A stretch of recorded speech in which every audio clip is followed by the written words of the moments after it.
একবার শ্যাম বসু মহাশয় ঠাকুরকে জিজ্ঞাসা করেছিলেন, আচ্ছা ঠাকুর, মানুষ সংসার থেকে কত অন্যায় করে, কত পাপ কর্ম করে, সে মানুষ কি ঈশ্বর লাভ করতে পারে?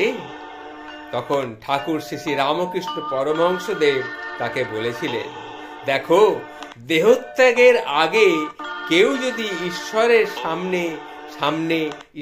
সামনে বসে সাধনার মাধ্যমে কিছু বলতে চায়, তার সাধন করতে করতে ঈশ্বরকে ডাকতে ডাকতে তার যদি দেহত্যাগ হয়, তাকে আর পাপ কর্ম কখনো স্পর্শ করতে পারে না।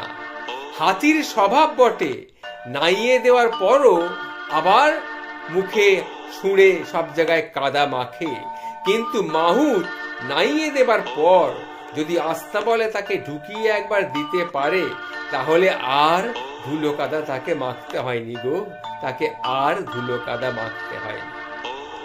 ঠাকুর শ্রী শ্রী রামকৃষ্ণ পরমহংসদেব এই কথা প্রসঙ্গে বলেছিলেন শ্যাম বসু মহাশয়কে। এই সামান্য একটু এক ফোঁটা কথামৃত আপনাদের সামনে তুলে আমি ধন্য হলাম।